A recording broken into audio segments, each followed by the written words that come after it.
Welcome to NFL Daily, where one of us just said, I forget everything, so when the day is over, everything is over. I'm Gregg Rosenthal. I'm here in the Chris Wesseling podcast studio.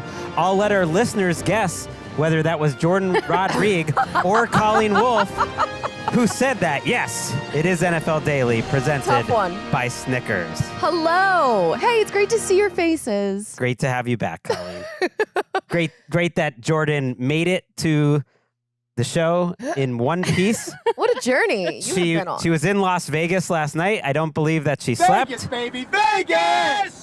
Yes, which when phrased that way makes me sound really professional. But no, I was covering the Monday Night Football game for The Athletic, and I had a 6 a.m. flight out of Vegas, and the Monday Night Football game ended at about 11:30. Yeah. Pacific time. And then I got out of there at 1:45, then went to the airport, sat in the front before TSA was open, and edited with my editor. Shout out Gary Gramling on this one, and just went over edits in a Google Doc until about 4 a.m.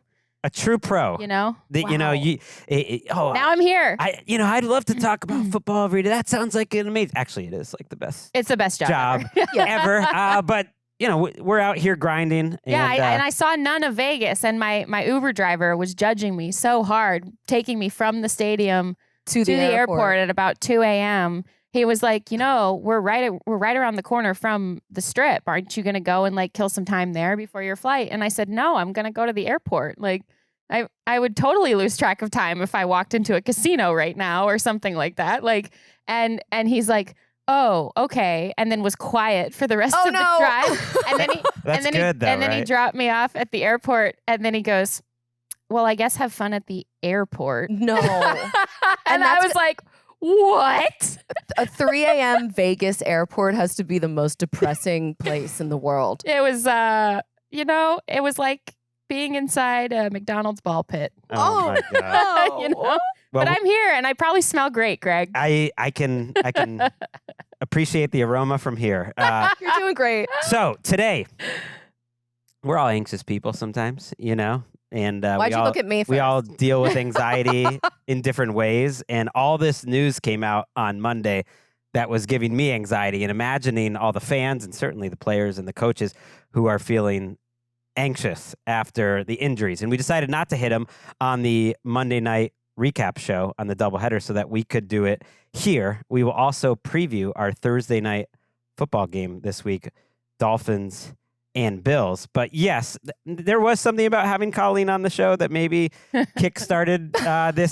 What we're going to do is we're going to have an anxiety index on this show. We're going to talk about 7 different teams, some of whom are dealing with quarterback injuries now, some of them whom are just, giving me anxiety. And we're going to put them on a anxiety index where if you're watching us on YouTube, you can see. I'm just going to write it on a little whiteboard. We'll pick where they are in this. But he's very nervous about his handwriting. I'm nervous about this whole thing. What is your relationship with anxiety, Colleen? Well, it's a close friend of mine. I wouldn't even say friend. It's just it's a person that keeps coming over to the house and staying, and they're unwelcomed. And I keep being like, "What time is your flight? When are you leaving? Are you staying for dinner? No, please." But yeah, it's been, it's been fine. Lately, really good. Chilling. Haven't seen anxiety for a sec. And how, would you say you, handle anxiety, and how much less anxious are you now that those methods are legal? Listen, I just take it one day at a time. Sorry. Greg. Let's talk Vikings. Okay, so we're going to hit a bunch of different teams, and we're going to start with the Vikings because the most surprising injury news on Monday is that J.J. McCarthy is likely out for this week with a high ankle sprain. Carson Wentz is expected to start. Aaron Jones, by the way, is also out with a hamstring injury, adding more injury to the problems that the Vikings offense are having. I might be going to watch Carson Wentz in Dublin. Same with you, Colleen. You're going to be over there now. You're right. It could be Carson Wentz versus Aaron Rodgers, which is just a wild matchup in Dublin. We'll see. But this exercise is more to talk about the Vikings as a whole, including the JJ situation, because I think that's the biggest one. They have the Bengals. We'll get to them in a little bit, a little later. How are you feeling as someone who took the Vikings in the Survivor picks, Jourdan, in week 1. You wanted to in week 2. Yes, I did. And you opened up, and I thought it was brave of you to just admit that you're just a Vikings gal now. How anxious are you feeling after quite a disappointing performance from J.J. McCarthy and the offense in week 2, and then this injury on top of it? Yeah, I'm probably about a 6 or a 7 for the Vikings out of 10 right now in terms of the anxiety scale. I had the great honor and pleasure of watching Carson Wentz's last active start, which was sort of in the garbage time of the Rams season 2 years ago. So memorable. Yeah, and so this was, if Kevin O'Connell wants to win with Carson Wentz, I think he's going to pull exactly from what the Rams did, and they used him a ton in the designed run game. And this is something where I think you give him a lot of layups. You get the tight ends pretty activated in this. You get Jordan Mason going, and you also use Carson Wentz as sort of, I called him at the time, the battering ram from Lord of the Rings called Grand. You sort of use him in that fashion to just try to present different looks and different options to the opposing defense. I think that's how you squeak out a couple of wins with this guy at this point. I think he could be an upgrade from J.J. McCarthy. It was not, just for clarity, his last start, because he did get a start in week 18 last year against the Broncos, where they lost 38 to nothing. Granted, I deleted it from my memory. Yeah. You're right. Granted, he was playing with backups for the Chiefs, sure, who were resting. He got Puka Nacua the rookie receiving record, a couple of years ago. Yeah. So that's fair in my memory. He will be, I believe, the first player in NFL history to start a game for 5 different teams in consecutive seasons. So I was there, watching during the Carson Wentz, Nick Foles that year, and it's amazing to think that he's here. But I kind of want to talk more about like JJ and the Vikings and where they're at, because if you had told Vikings fans going into the season how panicky J.J. McCarthy would look for most of his time on the field. I know he had that fourth quarter against the Bears, but his week 2 start, he just was not comfortable in that matchup. He didn't show a lot of touch when he did have a couple open receivers. It was a learning experience. There's offensive line issues. There's a lot going on here. But if you had told them that the first 2 starts would go this way and then he would be hurt and not be able to try to improve things on the field, like that is basically a worst case scenario for how this season would start. Yeah, he's struggled, and now he can't get the reps that he needs because he's going to be out after missing all of last season. So that's definitely not something that the fans want or the team in general. I'm sure Justin Jefferson has to be beside himself. There were a couple shots of him during the game, just like close, tight shots of his face. He obviously was unhappy. But I think about Carson Wentz just in terms of Josh Dobbs last year when he came in and it was a short week. He didn't know the cadence. He didn't know anybody's names, and they ended up getting the win with Kevin O'Connell there and him. So this is a place that they've sort of been before. Obviously, Josh Dobbs kind of declined after that first game where he really went off. But I think that Carson Wentz, he's a veteran, so you can probably pull some concepts from the Rams. And that's why they signed him, is because he's seen a lot of football and you can pick stuff up quickly like that. But it also, and their first plan failed. They traded for Sam Howell and he just didn't work out. So that was them like taking a public L, essentially. Yeah, and honestly, they needed to go and find somebody who, again, could arrive late, the latest possible time in training camp, and then potentially need to go spot start if necessary. And you saw what Carson Wentz was doing in week 1 on the sideline. He had the headset on. Obviously, he's understanding the timing of the calls. He's hearing how Kevin O'Connell likes to do things. So there's that. But the reason why my anxiety level and the index is really high for me, for Minnesota, is, I believe in the skill players. I believe in Kevin O'Connell's ability to maximize whatever juice a quarterback has left in the tank. And I believe in his ability to adapt and adjust. But with Aaron Jones out, right? And that's someone who could really help you in pass protection still. Even if he's a little bit slower in the run game itself, he can still really help you in other phases and really settle the offensive line down a little bit.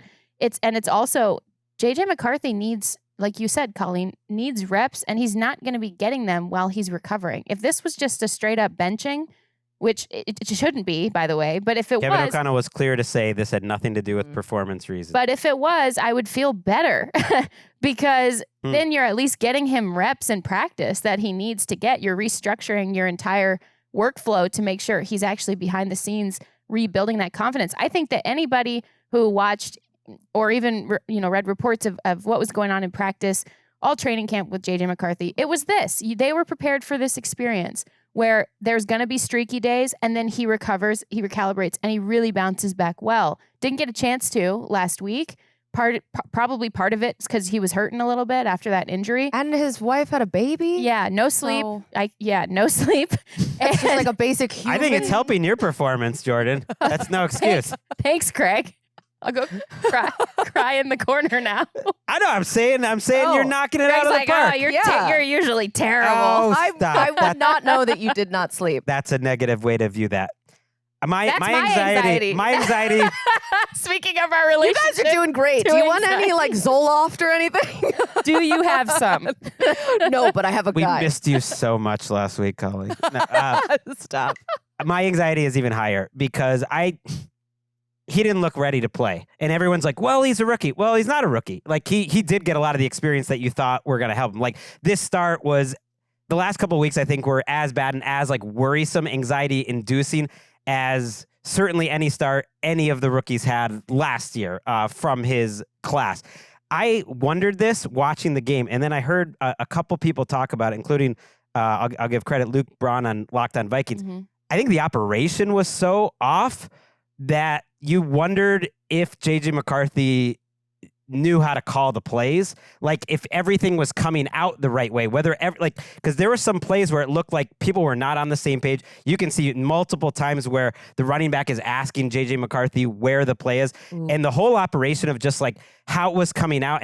And that would help explain to me maybe a little more of why Justin Jefferson would be upset. Cause I know McCarthy missed a couple passes, but that's typical. He also hit one to JJ down the field, to Jefferson down the field. Look, he's had a couple really nice throws. It's not that that's happened, but it's just looked really off. His timings looked off. Everything's kind of been in slow motion. Maybe it's the offensive line that's helping to make him look bad because they haven't been on the same page, like Ryan Kelly, their center, who also got hurt. That was an issue in camp too. They were trying, when I watched their joint practices, and I brought this up to my colleague Alec Lewis, who does great work covering the Vikings for The Athletic.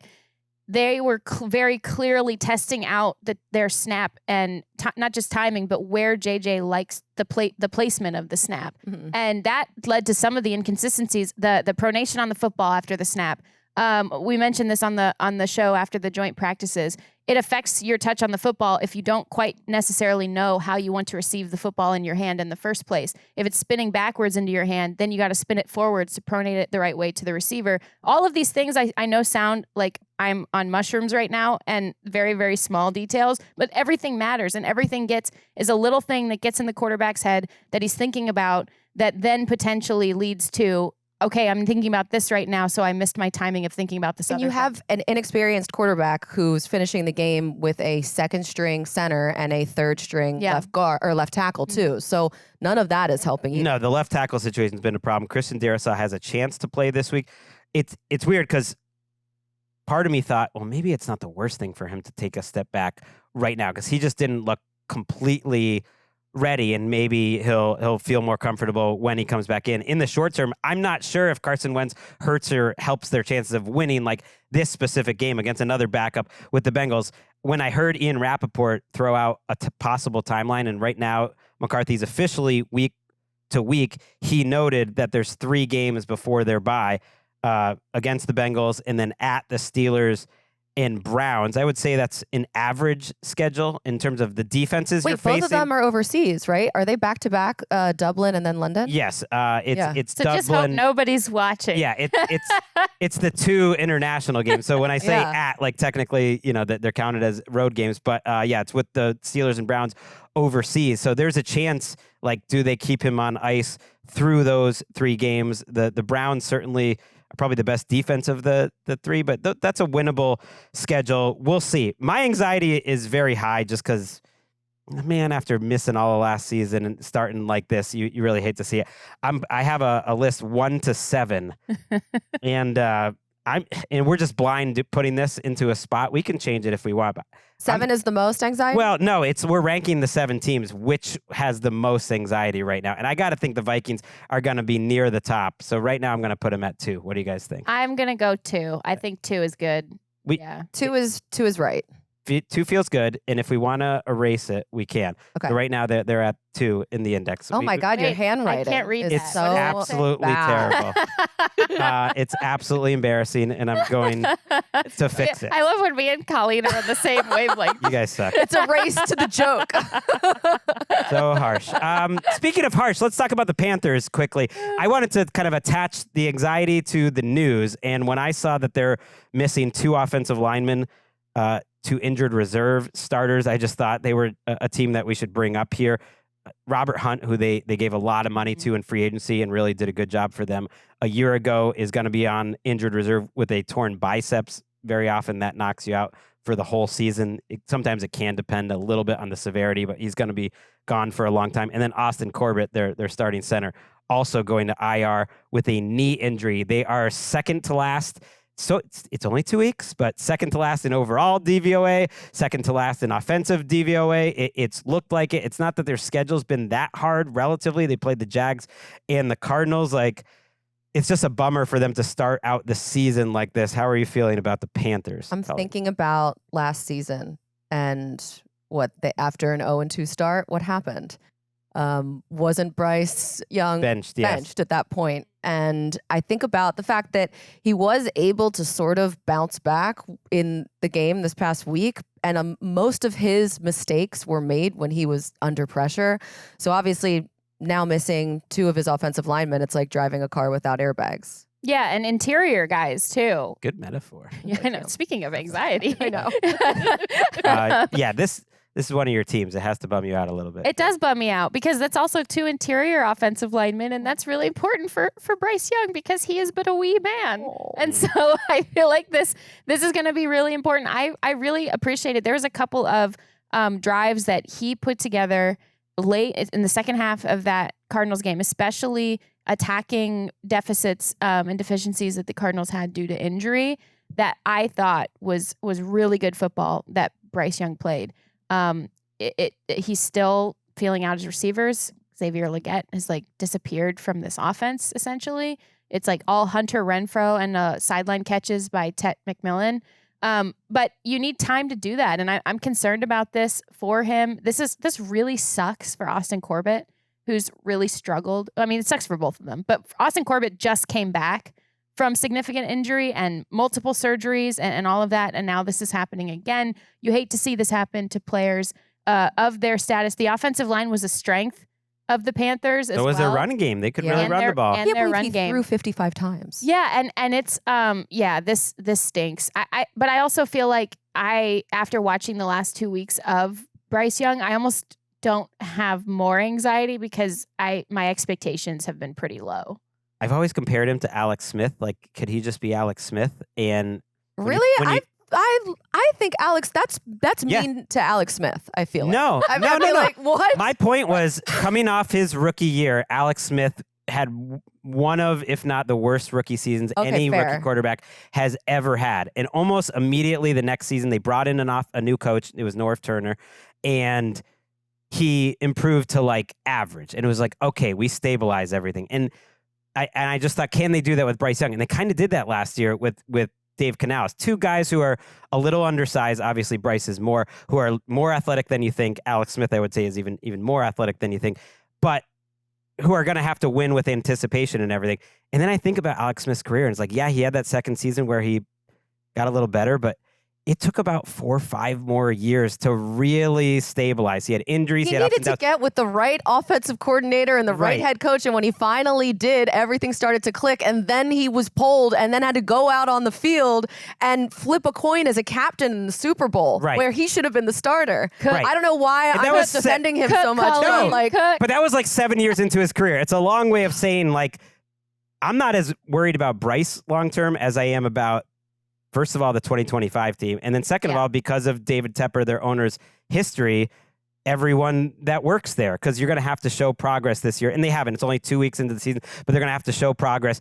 Dan Morgan, I always thought was a bizarre hire that they hired like internally when he was kind of the guy who was getting the team together that was there before. And they've just been on this bad cycle. And you just worry about the Panthers. You want stability for them. They have the Falcons, the Patriots, the Dolphins, the Cowboys, the Jets coming up, which on paper is actually about as easy a schedule as you could have. The Falcons is the hardest of those games. So there is an opportunity here to bounce back. Anxiety is at like a 7 for me. It's not high. Yeah, Okay. but I will say something that does give me a little anxiety is, Colleen, you mentioned the possibility. I mean, I don't that neither of us think that this actually is going to happen right away. But if there is a benching, you're looking at Andy Dalton coming back in.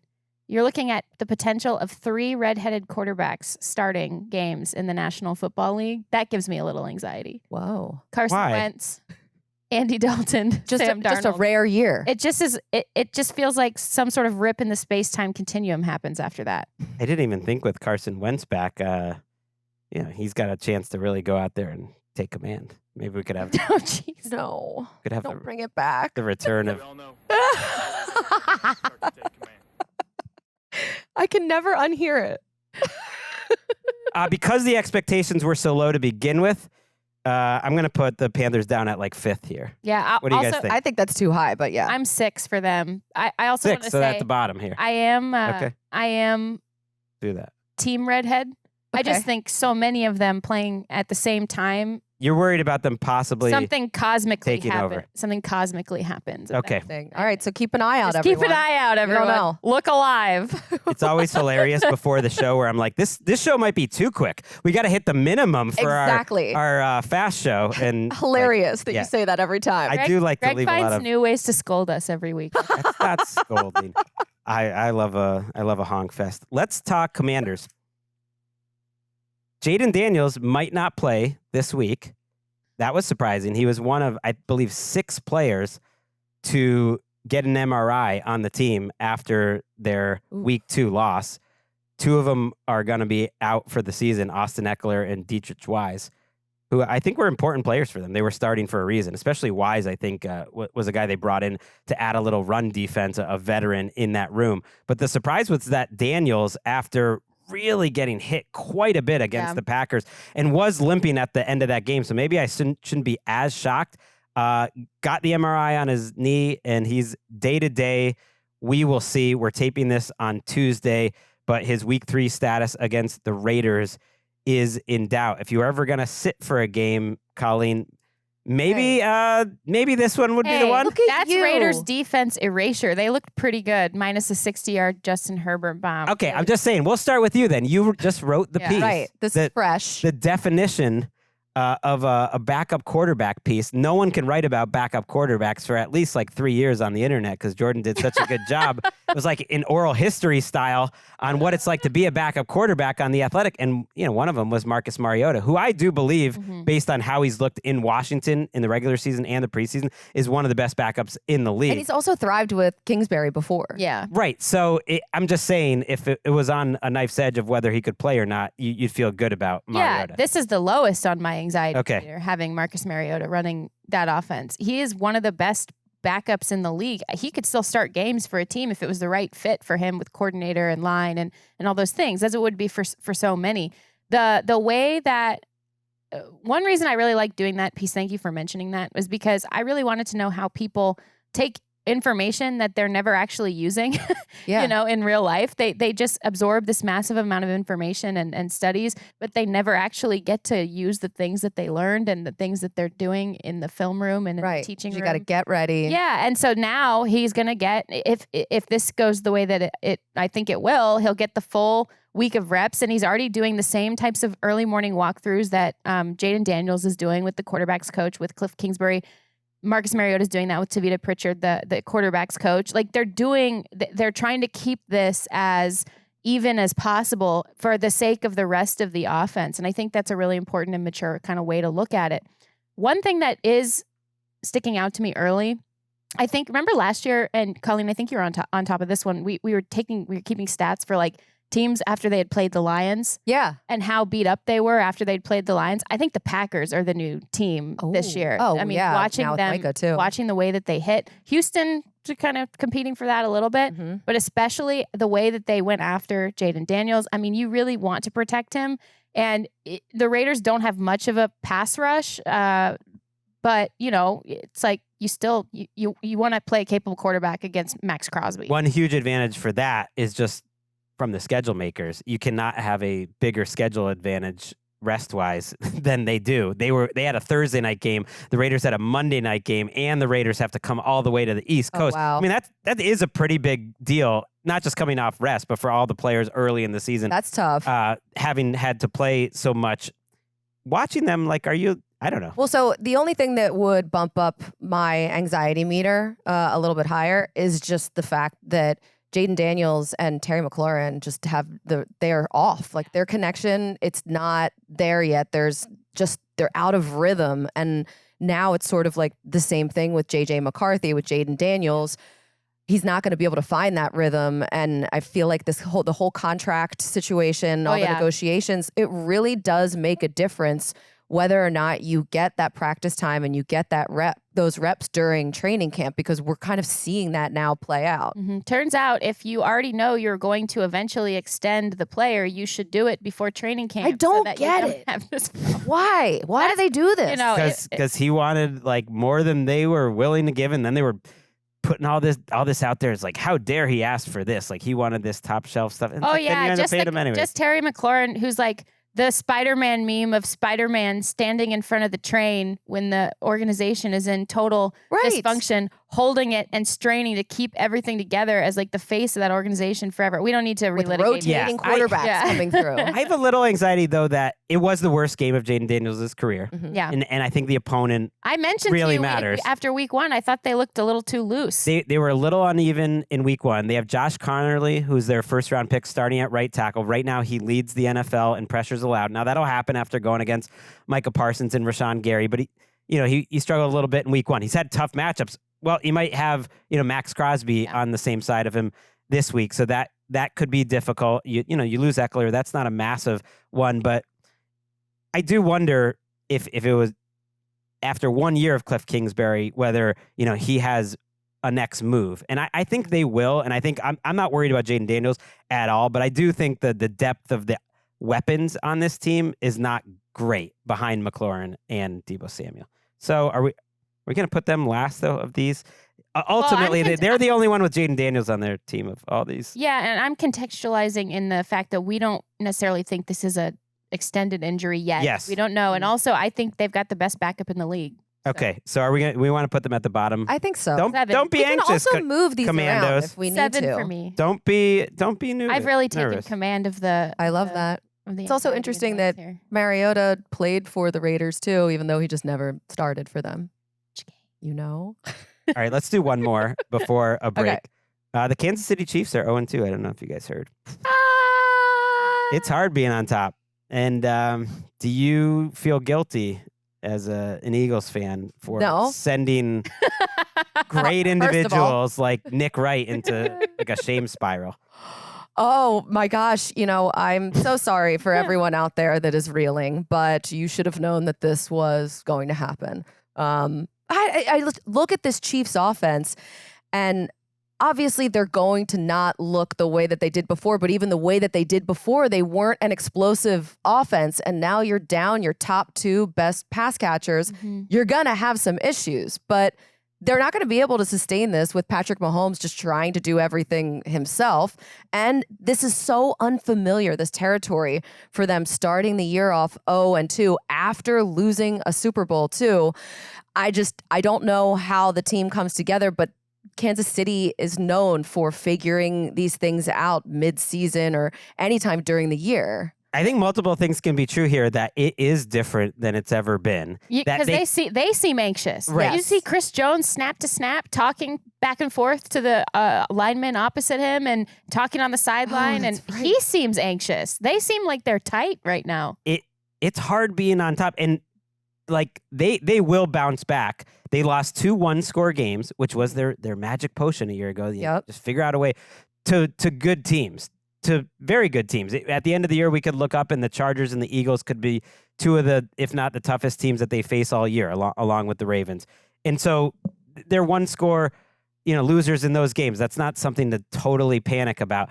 But to me, it was like they were only watching it within one score because they were the Chiefs. It was like their old one-score magic of they are really well coached and they have one of the greatest players of all time and they have all the organizational, institutional sort of culture that they're not going to get blown. Like that was the only thing that's keeping them close because I look at the players and I do think there's a talent gap here, especially on the defense. So my anxiety is way higher on the defensive side because they're going to get those players back on offense. They have Patrick Mahomes on offense. They have Andy Reid helping out with the offense. I think the offense can still be top shelf. I don't know if they have the dudes on the defense ultimately. Yeah, we talked about Spags and how brilliant he can be in scheming up pressure, but it got to a point against Philadelphia where you're almost stretching yourself too thin with the amount of blitzing that you had to do because you could not rush with 4. And that's a Chris Jones comment, and that's something where it is really strange for me. And he's I believe started slow in the past before and then really turned it on at the end of seasons and all of that. So I don't necessarily rule someone of that elite talent ability out, but you mentioned the talent gap. It's also an age gap between the two players, Travis Kelce and Chris Jones, and who they most have to rely on outside of Patrick Mahomes. And then there's a sort of a middle age group that hasn't quite come up to where it needs to be. And then there's a lot of young players. You guys know I love Josh Simmons at left tackle. There are still going to be some bumpy moments with a rookie who is starting for you. Xavier Worthy, who's not on the field yet after some accidental contact by Travis Kelce. And then this defense, there's a lot of, missing. There's a lot of missing pieces in terms of this collective unit that we're so used to seeing. Not only rush as one, but also attacking coverage as well. And they can't run the ball. And even when Xavier Worthy returns, he's not going to be 100% with this harness or whatever he's going to have to wear. You're still waiting for Rashee Rice to come back. You still have, 4 games left now? And they're in a really tough division now with the Chargers looking good. I think my anxiety is two game pretty high. advantage now by the Chargers, which is so rare to have that happen. And the Chargers suddenly have, not suddenly, but over the last 2 years, have the best defense in the league, not named the Philadelphia Eagles. So they're at the Giants this week. There'll be a heavy favorite there. Then they're back home for the Ravens, at the Jaguars and the Lions before Rashee Rice is back. So you think about Lions this early schedule. It's really front loaded. And so them not being kind of fully ready for the start of the season is going to come back to get them. And I started by saying multiple things can be true. They can bounce back, but still not be the old Chiefs. And you think about that Patriots, and that is the comp because no other team in history has made it as far in the playoffs as the Kansas City Chiefs in the entire NFL history consistently, other than those Patriots teams. And yet you look at that run, and there were many years where you pretty much knew that they didn't have it, that they were short a number of pieces, and you tried to convince yourself, like the national media or the local fans would, but it's like, the years they just had like no running game or their defense didn't make sense. And because it's Tom Brady and Bill Belichick, it's like they still were getting to the wild card round before they get blown out by the Ravens, or they get to the divisional round, or even maybe to the conference championship before like Peyton Manning takes care of them. But like they would have slow starts, right? Too. They had shortcoming, and that's what this team feels like to me, because I don't know where the help is coming from. Nick Bolton, like he's one of those middle-aged younger players. He looks old, like he's taken too many big hits. And then you're trotting out some of these same guys, Charles Omenihu, Derek Nottie on the defensive line, and I just don't see it. So my anxiety level is quite high, and it hurts when you're used to being the best. If you're just like pretty good, like there is a different sort of anxiety. What did you guys think when you were watching that game and it was so close at the end? Because normally, if this was even last year or the year before, you'd be like, oh, God. I can't believe the Chiefs are in this game, but they're not going to do it. That was how I felt. And I was thinking calmest team wins, and that's the Eagles. Yeah. It didn't feel scary. Wow, it sounds like we're anxious. I thought they were going to be on the bottom of the list because of the Chiefs. We have the Vikings at 2. And yes, the visual accompaniment, the production value is so high right now with my little whiteboard. Where do you want to put them? I'm going to put them at 4 personally because they still have Patrick Mahomes. Right, that's and the Andy Reid, thing. and they're getting guys back. They, so once they do have champagne problems, like, ooh, we might be this 5 seed. Like, I mean, I'm thinking more of like a 3. I feel You're a a little hater. higher, but we can keep them at 4. We'll see. See how it pans out. But for me, it's higher. All right. Anxiety. So far, we've gone over 4 teams: the Vikings, the Chiefs, the Panthers, and the Commanders. Let's take a quick break, hit a few more teams, and TNF after the break. I'm anxious about this segment. Is it working?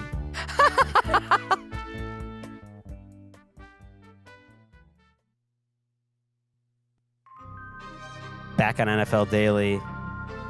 So, Colleen, when you say you get to the end of the day, everything is over, you're just like, it's kind of like you're rebooting a computer the next day and everything that happened before doesn't matter. Like the hard drive just erases. Like I'm working off of MS-DOS on a massive computer that is very outdated. The software has not been updated in a super long time. A positive way to look at it would be, I see a lot of kind of faux spiritual stuff on Instagram, whatnot, of like live in the moment, and that's living in the moment. That's what I do now. Just like I'm present. Be where your Feet feet are. on the ground. That's right. That's all that matters. 10 toes down. That and the 3 teams we have left to talk about. Okay, so we hit the Bengals situation pretty hard on Sunday night. I don't want to repeat what Nick Shook and I said on that show. Joe Burrow is having surgery on the turf toe. He is officially on injured reserve. As of Tuesday, they activated Brett Rippon to the active roster. Another one of your backups in your piece. I don't know if they were cursed or it was good luck, because technically he's making a lot more money now. It was good luck. Not for Joe Burrow. This is my fault. Brett Rippon's getting a game check this week, and before he was getting the practice squad check, so he's going to be active. They also signed Sean Clifford and Mike White to their practice squad, so they have a couple. Oh my God, the room is full. Yes. Whoa. Oh my God. What happens with Kirk Cousins? Like, is this not? I feel like Atlanta just doesn't want to let him out of the building. Really? I feel like the reports that you've heard so far is that they're asking for so much. Okay. Right? As the season continues, we'll see if that changes. But the reports early on this year is that they're asking an egregious amount, right? And we'll see how that shakes out before the trade deadline. Mm-hmm. I predicted, we didn't have the tiny table in here, but I predicted that we'd see at least 2 quarterbacks traded before the deadline this year. I think he'll be one of them. We got a while. We got a while to go. Time, yeah. Because you think like he would fit this offense, I think, Kirk Cousins. That said, Jake Browning has been in that building a long time. In 2023, when he played, by far the most football he's ever played at the NFL level, and really got to the point where he got a nice contract and he's staying with Cincinnati. For the 7 games he started, he led the NFL in completion percentage. He was 8th in ESPN's QBR. That season, in games that Joe Burrow started, they were 500. And with Jake Browning, they were, 4-3. I'm not saying that's that meaningful, but the offense... Because wins are not a quarterback stat. No, that's why I said in games that Joe Burrow started, right?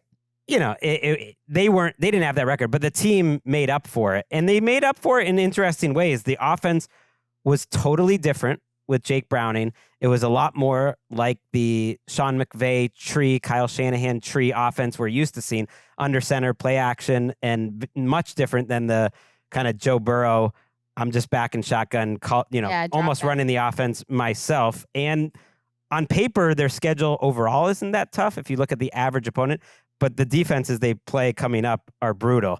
At Minnesota, at Denver, and then they have the Lions at home and at Green Bay. Arguably 3 best defenses in the league, plus the Lions where you got to try to outscore them. So that's... No wonder they have so many quarterbacks. Yeah, they're like, it's bodies. They're loading bodies at this point. They're like... Yeah, they need more, actually. Wow. Do you think they have enough defensively, offensive line, coaching, weapons? No. To weapons, survive? yes. Weapons, I just mean overall to do kind of what they did a couple years ago, but on a longer trajectory. If it's 3 months minimum, that means he has to play about 12 games, let's say. Can he go 5-7, which gets them to 7-7, and then Joe Burrow can return? If they lose these 4 straight games, like that team falls apart. Put them on ice at that point. Yeah. I don't buy it yet with their defense. I think they've showed, in terms of their run defense, they showed flashes. I don't buy it yet on their defense. Their weapons are the best, among the best in the league, if not the best, 1 and 2 that you can possibly have. That's great. They've got even a great 3. They've got a good pass catching tight end, but Chase Brown could run the ball. I don't buy it with their offensive line, especially coming up against these groups, these defenses that they're coming up against.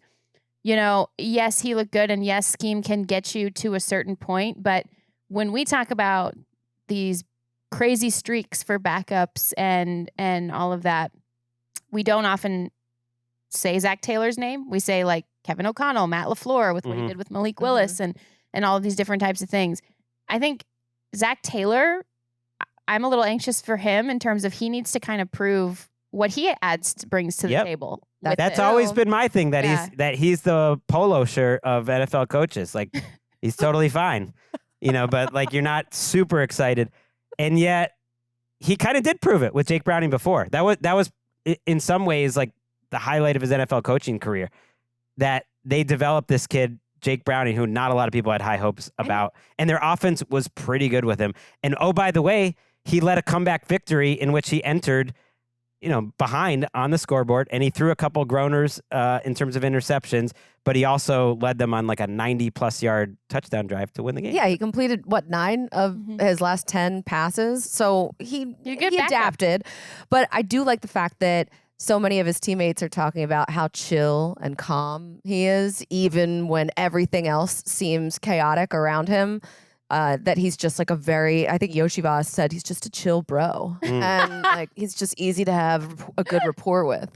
So that's nice, at least. He's not like freaking out there. I asked how the Wesleyan brothers were feeling about it, and they had some level of optimism that he can keep the ship afloat. They also pointed out that Jake Browning's girlfriend is conventionally attractive. So just throwing that out there. That was one of the comments. Where do we put the Bengals on the anxiety index? Now everyone's Googling this, including myself. So, are they the team we're the most worried about on this entire list? I'm more worried about 2-0. I'm more worried about Joe Burrow in a vacuum than I am about the Bengals. That's overall. The thing. It's more of an existential, losing the season, another season, and he's just turning into an injury-prone quarterback. Oh, I hate that label for him. Are they number 1 on this list? Yeah. Well, they may be 3. Him 1 for sure. That's where I'm torn. It's all we got to write the Bengals name, in general. You guys, where do you feel, Greg? I don't know. I think 3. Let's go 3. All right. Right now the number 1 spot is still up for grabs. This is a very confusing idea. I want to talk a little bit about the Jets.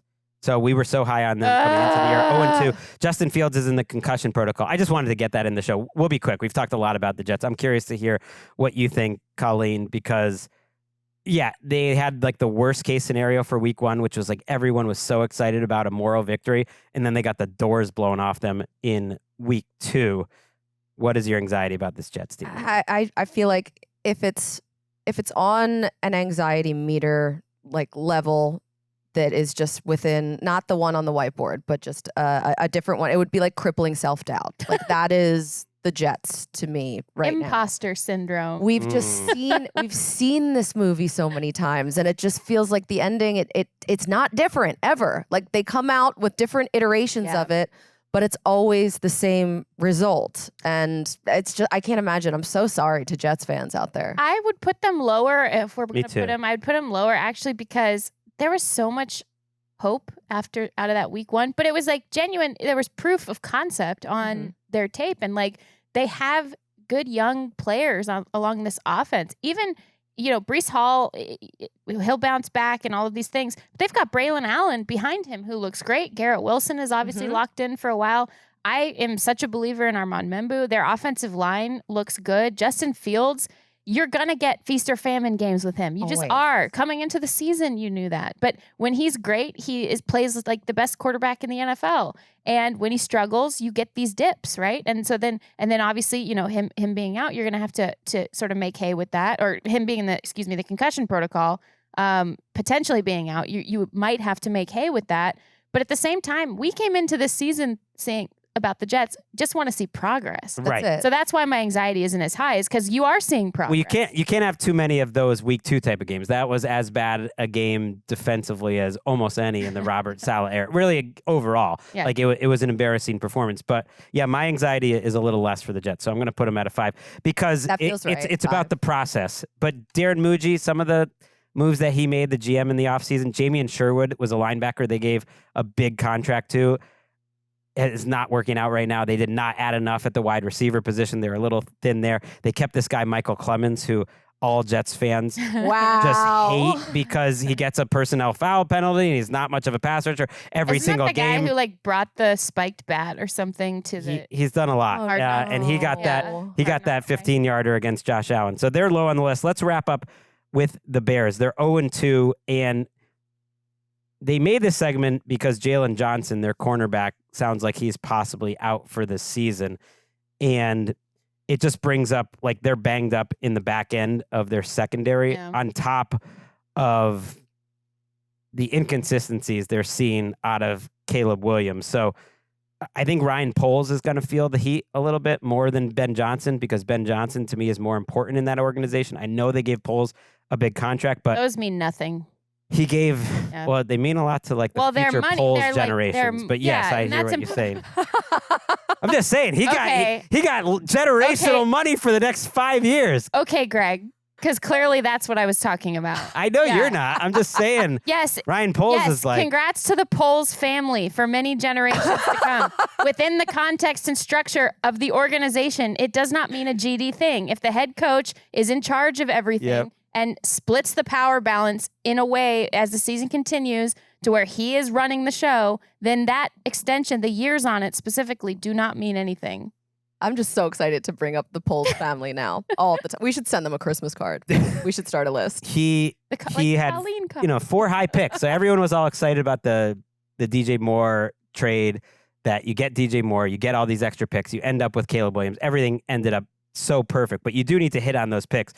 I think Colston Loveland's going to turn out to be a really good pick, but it was hard not to notice in this game, between him and Luther Burden, they didn't have a catch. Those are their first 2 picks. Then their next 2 picks were literal healthy scratches. Their left tackle, Ozzie Trapilo, who they thought would maybe start, and then Shamar Turner, a defensive tackle at a position they're banged up and thin.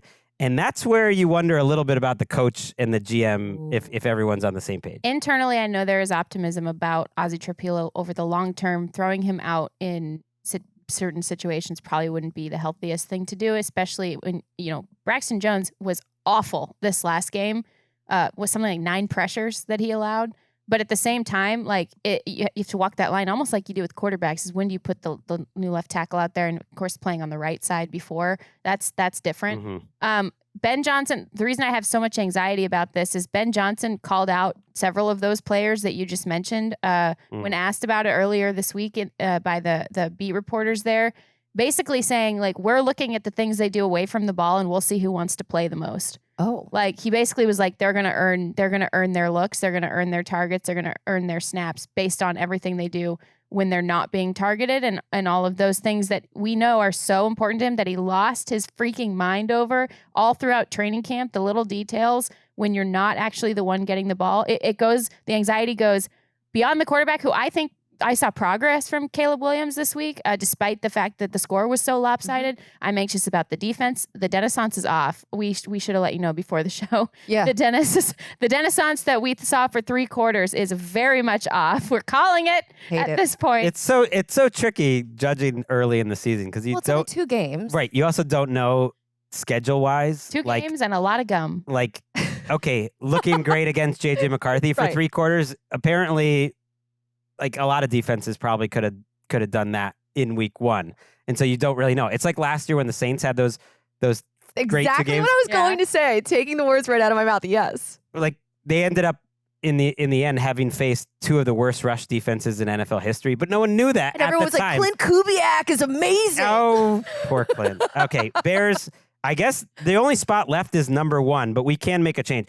Do you think the Vikings, the Bengals, or the Chiefs deserve to be at number 1 over the Bears, or do you think you're most anxious about the Bears? I agree with your point about Caleb Williams. We can talk about him on the preview show. Yeah. I think he took a step forward, even if some of the bad things were similarly bad. I think, and let me explain my particular brand of anxiety. It's called high functioning anxiety. Okay. Basically, what it means is you're anxious pretty much all the time, but you also use it as sort of an adrenaline drip to fuel you into working as much as you possibly can. Yes. And that's what I think the Bears have. And that's why I put them at 1. Okay. And I think they're going to need that, honestly.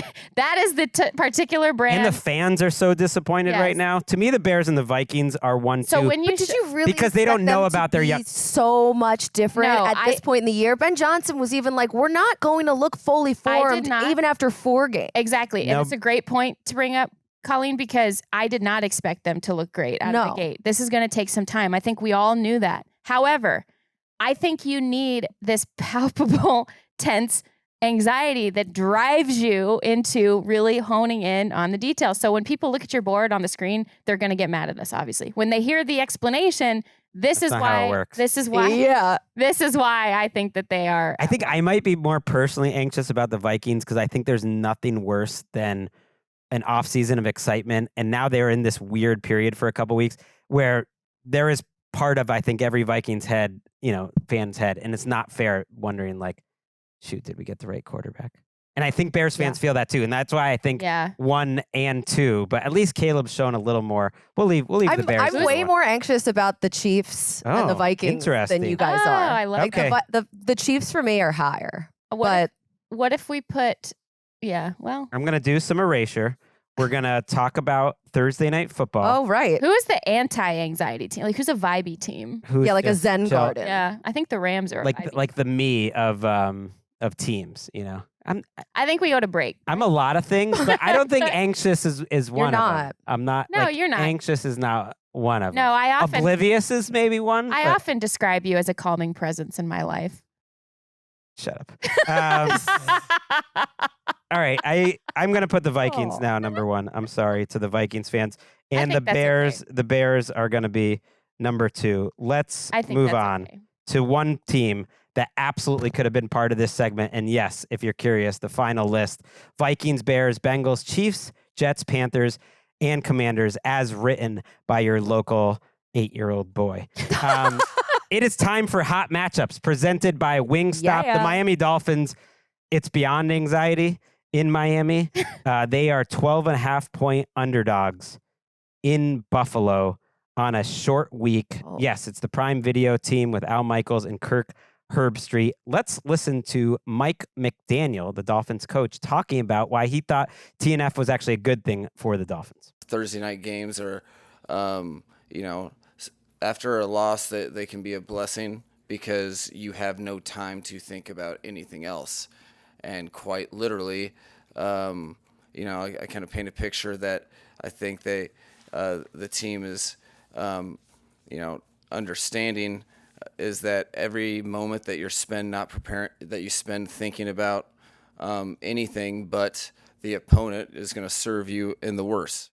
He looks older. The thing that happens to NFL coaches has now happened to Mike McDaniel. Yeah, it's aging like presidential years. Mm-hmm. So He's feeling a lot of pressure. In this matchup, he's lost 6 straight.